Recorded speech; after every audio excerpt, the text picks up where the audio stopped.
We're joined back with our analyst, Michael Irvin. So we were discussing the Chiefs previously. The Chiefs will play the Chargers. The Chargers have a lot of injuries. Is this looking like an easy win for the Chiefs? And if it is, who do you guys believe can even stop them at this point, Mike? Well, the Chargers, I think, is going to be a good battle for them once Justin Herbert get healthy again. You know, his knee, his ankle is not well right now, and he tried to go on the field last week, and then he had to come back off the field, and I don't know if he's even playing or what his health is like. But when they get it going, there'll be a good battle because coach is putting in the run game for Justin Herbert. But right now, no, Justin Herbert's not healthy. They won't have a chance at beating him. And as I said to you, Stat Girl, I don't think Stat Baby, I should say. It's both at this point. People gonna listen. I start calling Stat Baby. People say somebody gonna say something. That girl just sounds real Southern to me, but either works. Right. Yeah, I'm just trying to get them off me. You know what I'm saying? I'm just trying to keep them off me. You know what I'm saying? So yeah. But y'all go ahead. I'm done with it. Y'all got me out here scared to even talk. Yeah, I think when it comes to the Chargers versus the Chiefs, this is an easy game for us. You know, in Kansas City, we should win this game pretty easily.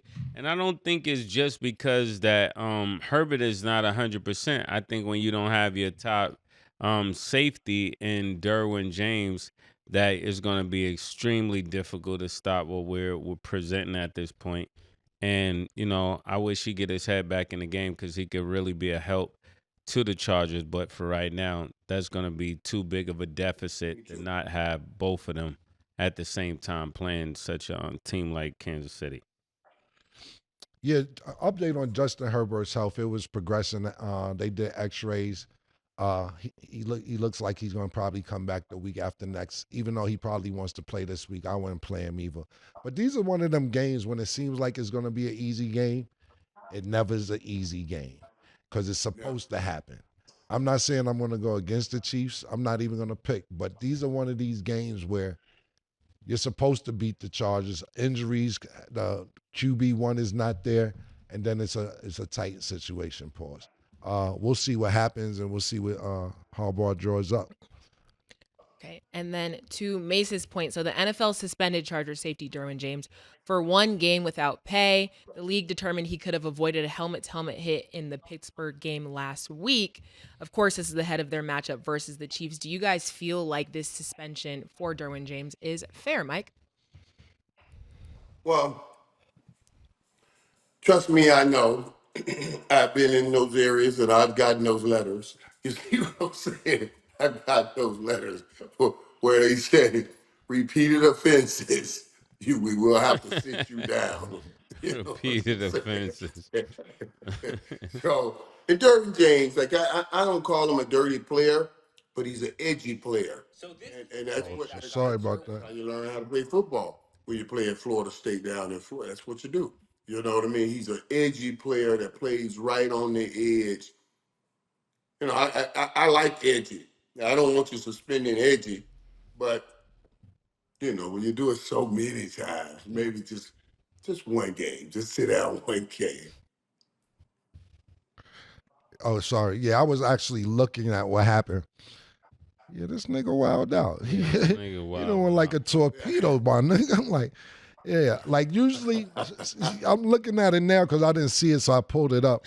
And I'm like, yo, this nigga, he targeted this nigga's helmet. Like, bro. And he's just an edgy player, man. He likes listen. Trying to instill fear. My thing is this: I don't like the new football. I'm not against. I'm not. What I'm saying is this: that's for the new rules. I'm not against the old rules. You know what I'm saying? I'm not against. And don't get me wrong. I don't want to seem insensitive in today's era or whatever, where it's like, oh, Cam, people are getting hurt, and I don't want to ignore CT and concussions and so on and so forth. But I think football was made to be rough and rugged, nigga. Like, you know what I'm saying? We're not supposed to be sitting there after you tackle somebody, yo, help them up. Nah, I'm not helping you up, bro. Like, I can't, I knocked you down not to help you up. So don't get me fucked up like I'm cool with all this shit, but if we're obliging by the new rules, this looks like it's crazy. To me, if we're still playing like the 80s and 90s, like I just told you, Mike, John Riggins and my Oh, but yeah. niggas, this would have been totally fine with me. But a lot of times with these new, and this is, like I said, for the new rules, I think this was blatant. But a lot of times, to me, it's so messed up for a defensive lineman or a safety or a cornerback because momentum, you can't stop momentum when you're at full speed. And sometimes when you're going to tackle somebody, and if they move their head pause or their helmet one way or another, and you don't know that, and sometimes it's head to head pause, you're sitting there saying, I didn't try to do that. Now, this looked purposeful. I'm just saying, usually sometimes you can't even help it because you're going in full momentum. Now, don't get me wrong either. You're trying to sit there and tackle somebody who runs a 4.2, 40. You got to put that into perspective too. I don't like the way the new rules are. If this is going by the new rules, he needs to be suspended for a game, but I'm not from the new rules mind state. So I just wanted to make sure that was clear, Mike. I used to And hate what Derwin they. James, I used to hate. he's one of them old guys. Yeah, I used to hate when they did Derwin it. James like that, like you say, Cam. He's one of them old guys. He plays like one of them old guys, like our age, our day Right, player. And he believes what makes you talk about. He's trying to intimidate you. Yeah, he's right, trying to Trying to instill fear. intimidate you. right. And He's trying to instill fear. So he said, I ain't even I don't have to cover them slant routes. Let me just pick one of them jokers one time. right, You know like what I'm I used saying? to hate. I used to hate when they find James Harrison with y'all team. To still every 3 minutes he was getting a fine. Every 3 minutes to the point where Tomlinson said, pardon me, I always say Tomlinson. Mike Tomlin said, we got to do something. He has a family to feed because you're losing so much money and he's not getting that much money towards the end of his career that it didn't make sense to play because you're getting fined every week for doing this job. To where they had to do a video saying, come on now, this man has a family to feed. I'm not from this era, but I respect what's going on and I just got to call it like I see it. Yeah, I'm for everything that Killer just said. I think all of this was a part of instilling that fear, so wide receivers wouldn't run those L routes. The only thing I think they should have taken out was that they did was when the people would catch the ball and get hit while they catching the ball when it's like a kick return or something like that. Other than that, I think football is meant to be aggressive. And if you don't want to be aggressive, you should play basketball or something else. I like when the game was aggressive. Fair points. Okay, on Sunday the Eagles will play the Bucks. Do you guys view the Bucks as more of an average team, or do you believe this won't be an easy matchup, Mike? It's going to be a tough game. The Bucks have had some success against Philly over the years, and the Bucks need this win.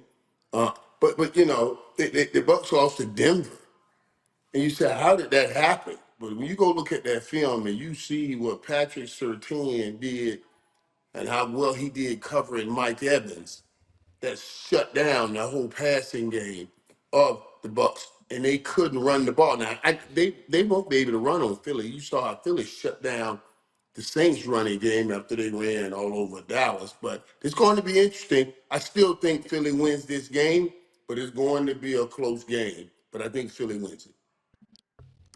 So you don't think if the Bucks get the running that they could beat them? No, and you guys see, Philly won't have A.J. Brown, and we don't know if they're going to even have Devontae Smith. Because remember, he took that big hit in the game, and he got knocked out. Everybody thought that was a dirty hit, which wasn't a dirty hit. I just said, listen, that's without A.J. Brown. They have the little guy running those routes.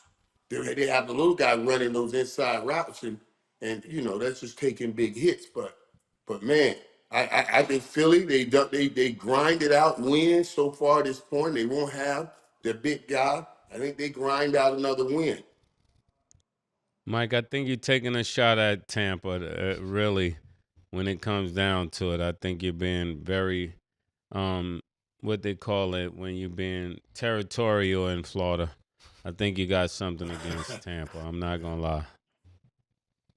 I love Tampa. I love Tampa. Boy, trust me, you made me think about some things. I really y'all, hey, y'all, wait. Have y'all haven't gone to Tampa? Oh boy, hey, We love Status Tampa. from We Tampa. ain't talking about Ybor yeah, City. We talking Marbury. about the game. Hey, Ybor City, Del Marbury Street, all that stuff down there. All of that. Y'all know where them things at over there, boy. Well, look, I'm gonna I be think they honest open at with you. 6 a.m. Sorry about that, Mike. Look, my opinion is this: that Philly could just as easily be 1-2. That game, they pulled that game out with 1 minute left. I mean, the game is 60 minutes, so we're not going to sit here and complain and act like, oh, they should have lost. They won the game. The Saints blew that game, not only on defensive coverage. I think it was 3rd and 16 with about 1 minute and 10 seconds left. They run a crossing route, they get a touchdown on that, and then Derek comes back. Derek Carr has time to even get in field goal range, and he throws an interception. Philly could easily be tied with the Cowboys and the Giants as well. I think Tampa Bay had a bad game last week. Like you said, Mike, they made some great efforts on defense, especially when it came to Mike Evans. Well, that happened 2 weeks in a row. I don't think Mike Evans is one of them guys that's going to let that happen 2 weeks in a row. And also, Godwin's going to step up to the plate. I'm going to pick Tampa Bay to win this game. Okay. And then the Seahawks are set to play the Lions. This should be another interesting game. So the Seahawks are 3-0, led by Geno Smith. Given their past games, Mike, do you feel like the Seahawks are real contenders or pretenders? Mm. I believe they're contenders, but only climbing so far up the ladder. You know what I mean? You're a contender, but you don't have the ability to climb to the top of the ladder. You can grab these few bottom rungs. That's the kind of contending they are, but they won't get to the top. But this game here, Detroit, going in Detroit, you got to play in Detroit. This is going to be one of those good physical football games because both of these are pretty good physical teams. But Detroit win this game because I believe they got a better passing game and more talent in the passing game, even though DK and Lockett and all those boys are bad boys. But Detroit with St. Brown and Laporta, that team remind me of those early '90 teams, the Cowboys that I played on early in those early years. Man, you sounded like OJ just now when you said that. When it Man, don't comes say to that. Come on. when it comes to the Don't say Seahawks and the Lions, I'm going with the Lions. I think the Seahawks are pretenders. I think this is the game that begins to show them as pretenders. I think it'll be a high scoring game since they're playing in Detroit. But I also think that the Lions defense is gonna force Geno Smith to make turnovers that he don't want to make. And I think that'll be the key to the victory when it comes to them. Detroit should win this game, but I'll tell you one thing. This is a really interesting conference. Uh, pardon me, not conference division, the NFC West. Because right now, we wouldn't have been thinking right right. now that Seattle would be leading the NFC West. And we wouldn't be thinking that the San Francisco 49ers, even though they're injured, would be tied for last place. Yeah. I'm looking forward to the next 4 to 5 weeks, and I'm going to keep an eye on this conference and see how things go because I don't think that Seattle is one of them teams. But if the 49ers don't get healthy, the Rams just lost Cooper Cup. Arizona, we're not sure what they're going to do. They look great one week, they look stink the next week. They're starting to build some continuity in Seattle. This will be real interesting the next few weeks to watch this division. Okay. Right. It is. And then the Bengals, not off to the best start at all. They will play the Panthers. What happens if the Panthers win this game and beat the Bengals, Mike? Man, it'll be the beginning of Armageddon. We've discussed this, and I don't think the Bengals are out of this. Right? I don't think the Bengals are out of this. Out of it. They're starting at even 0-3. because they still NLV. right now you just focus on your division if you're the Bengals, and you got to say, okay, I'm going to see any team ahead of me like the Pittsburgh Steelers. I'm going to see them twice.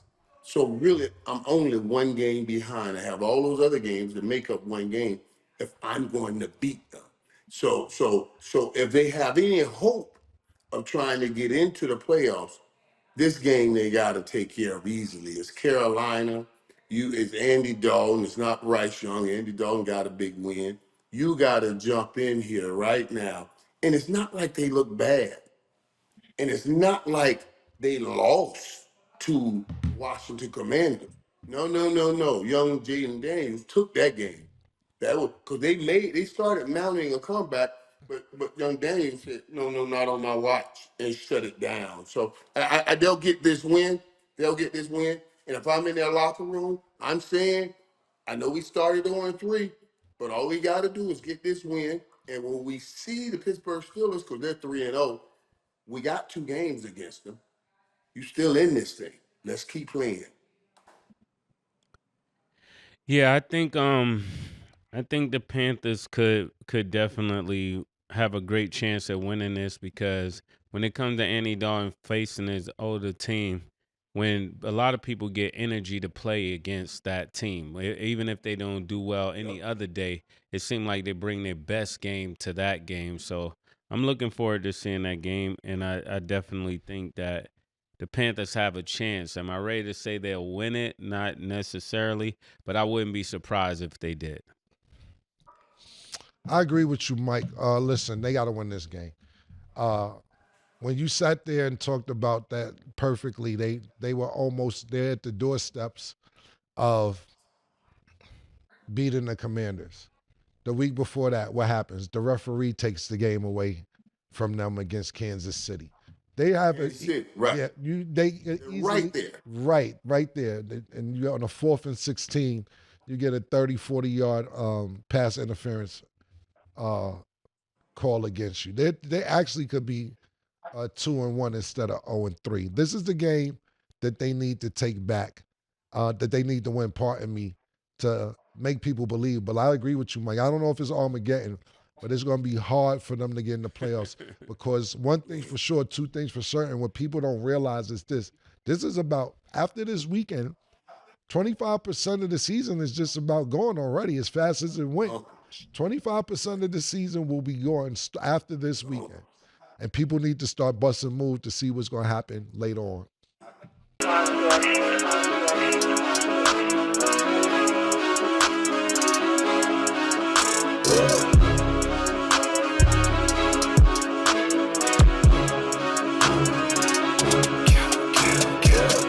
What you want, nigga? Everything, nigga, super size.